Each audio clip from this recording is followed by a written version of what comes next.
Studies that suggest that about 1 out of 5 heart attacks happen outside of your home while you're traveling or actually on a vacation. Your heart does not take a vacation just because you do. It continues. Hi, everyone, and welcome to On the Beat with Priya, where we keep you in the rhythm with your heart and your health. I'm really glad you're here today. Maybe you're watching this from your home, maybe from your phone, or maybe you're even watching while you're traveling. Wherever you are, thank you for spending a few minutes with me because this webcast is really about you. Mainly your heart, your health, and the small everyday habits that can make a big difference.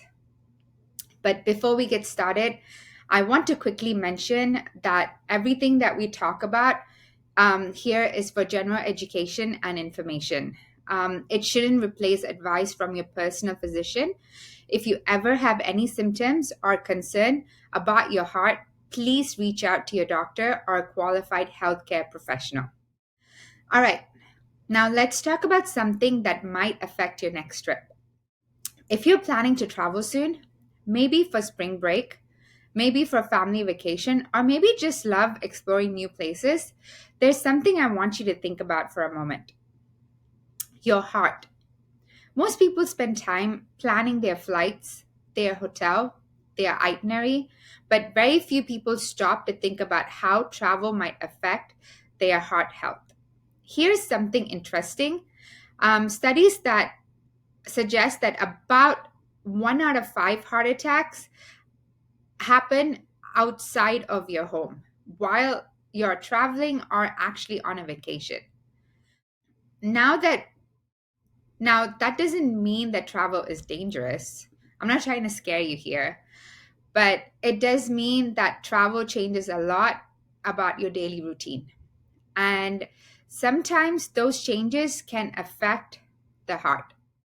Because remember, your heart does not take a vacation just because you do. It continues to beat every single day, stronger for you, and it does what it needs to do to keep you enjoying everyday lifestyle.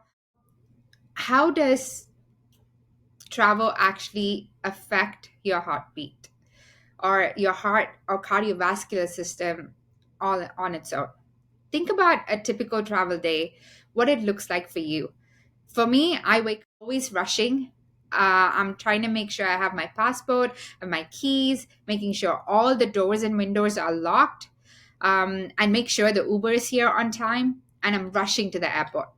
Then once I get there, I'm hungry because I haven't had time to eat my breakfast. I just grab the fastest thing that I can eat, and then I'm sitting down. Usually, my day wouldn't look like that. I would have had water to drink, I would have had plenty of sleep, I wouldn't be so grumpy and I wouldn't be so stressed out. And my blood pressure is just going off the roof because it's just everything. So, this affects my blood pressure, it would affect my circulation, and my hydration is affected. I have a lot of stress hormone in my body now. So, my heart rate's gone crazy, my blood pressure is going crazy. So imagine if you actually have hypertension or heart disease, what kind of extra strain this would actually do to you if you're not paying attention to any of this. But here's the good news: heart disease doesn't have to be complicated. Sometimes it's really about the small, little habits that you do day to day. And just remembering these facts that I'm about to tell you could actually um, relaxed, and it would actually be a pleasant journey for you. So, one of the common questions I got: you have heart disease? Well, for most stable patients, the answer is yes, but there are a few things to understand. Think about the airplane cabin pressurized to stimulate an altitude of about 6 to 8,000 feet above sea level.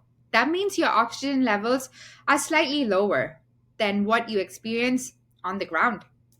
For most people, this isn't a problem. But if you have severe heart disease, lung disease, had recently a heart attack or a stent or heart surgery or any kind of surgery, it is always a good idea to check with your physician before traveling.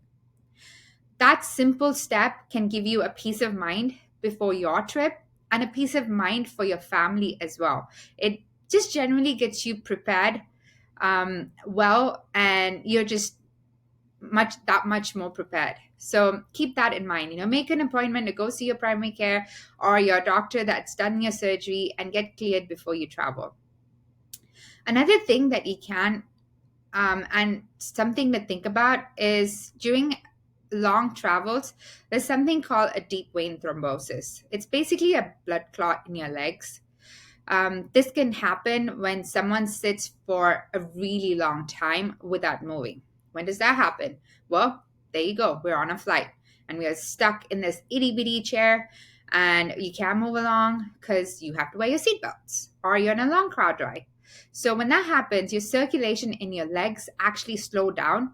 There's risk for blood clots happening, and sometimes they form. When do they form? So if you are on a long flights, like I just mentioned, a recent surgery, if you are a smoker and you continue to smoke, obesity, just being overweight, or previous blood clots, all of these are risk factors. One of the best way to reduce the risk is to just simply move, to walk around and moving your ankles up and down. So make sure you do that and then rotate your feet, stretch your calves. And if it's safe to do so, stand up and walk the aisle occasionally. Keep yourself hydrated. Drinking a lot of water can actually help, and you have to go pee. So that's another movement. So those small movements during different times of the day can actually help improve your circulation and they keep your heartbeat stronger. What does it mean to move often? And how can we do this in the airport? We're always like rushing there. We get out of the taxi, we check in, and then we go to our gate because we want to get there on time. We don't want to miss the flight. So let me ask you something. Think about the last time you were at the airport. You got through the security, looked at the board, and realized your flight wasn't boarding for another hour. Most of us do the same thing. We sit, scroll on the phone, catch up on our emails, maybe watch a Netflix show. I don't know. And we wait. Well, you're going to be sitting on the flight and waiting too. But that moment can actually be your perfect opportunity to help your heart instead of sitting down for the whole time. How about we try and walk around the terminal? And ladies, we love window shopping. I know I do. That could actually be in your favor. Just walk around, look at all the beautiful things, the magnets, whatever you want, just walking around. But keep an eye on the time. I don't want you to miss the flight. That's not what I'm encouraging here. Explore the airport, stretch your legs, maybe even take the stairs instead of the escalator if you have that much time. These small bursts, as I mentioned earlier, the activity stimulates the circulation and it supports your heart health. It's cardiovascular again. So heart is related to all the vessels in your body. Because we want you moving, but we definitely don't want you missing your flight. That's not what I'm saying here. So keep an eye on the time, window shop, walk around, explore that airport of yours, and get to your gate well in advance so that you have enough time to board. When you're walking around, there's always the airport food. Let's think about that for a moment. As I said, my habit and my favorite thing to do is go to the nearest Chick-fil-A and get my favorite food, sit down and eat. But I made a change this time. I walked up and I got some fruits. I got water. And I had actually had time to think about it. But the convenient food are not always the most heart-friendly food. Many travel foods are high in sodium, saturated fats, processed ingredients. But some airport meals contain more than 2,000 milligrams of sodium in one single serving. So you might want to think about it. That's almost an entire day recommended of sodium intake. High sodium intake can actually cause your body to retain fluid. That can raise your blood pressure and cause swelling. So if you can try balancing the meals with protein, fiber, and healthy fats, and sometimes bring a simple snack like fruits, nuts can really help you. I know that water bottle isn't allowed through that security point, but I know the water is also expensive once you cross that security point. Maybe have a refillable water bottle. That's what I did. I brought a refillable water bottle and I found the nearest station and I made a point to finish drinking the whole bottle before I boarded the flight. So, again, heart health does not have to be complicated. Just these simple choices that you remember to do beforehand can actually help. So, I want you to watch this video so that even if you know this already, just think of it as a reminder. As a friend would say, before you get on the flight, hey girl, make sure you do this. Do this for your heart. Another thing is many travelers forget to hydrate. Water. Airplane cabins are extremely dry. Here's a fact. The humidity levels inside an airplane can actually drop down 10 to 20% than any desert climate. So imagine if you think being in a desert is drier, no, actually that airplane cabin is dry. So dehydration leads to fatigue, dizziness, headaches, even heart palpitation. So, one of the easiest things that you can do while traveling is simply to drink water regularly. Your heart will thank you for it. I know mine did. I was a lot calmer, a lot hydrated, and I'm glad that I had my refillable water bottle. Vacation sometimes means celebration. Most of the time it does. And sometimes it's just work. But you know, that one alcohol, and then it turns into two, and then it spirals out. This leads to an increased heart rate and blood pressure. So, in some people, it can even trigger a heart rhythm problem.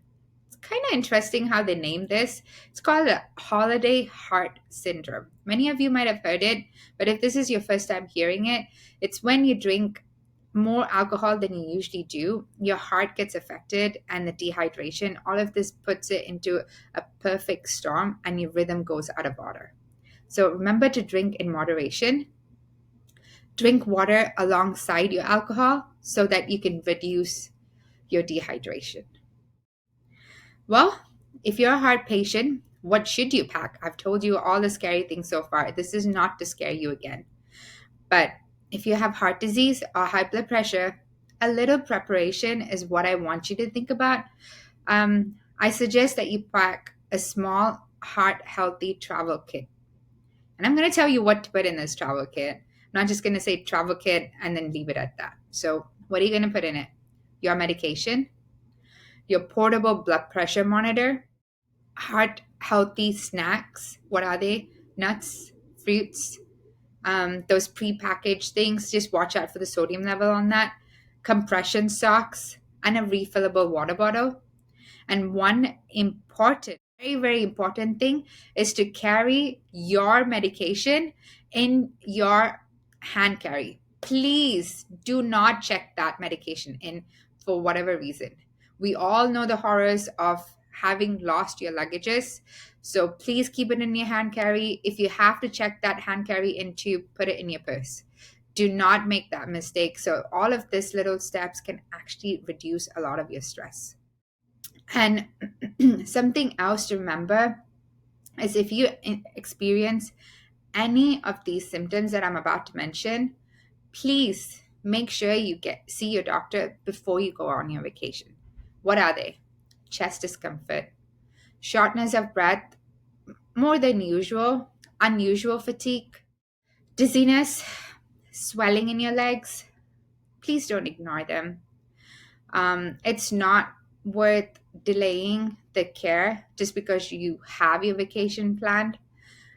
They could be life saving to go see the doctor before you go on the vacation. So it is a big deal to make sure you get yourself checked out. Do not postpone your health for a vacation.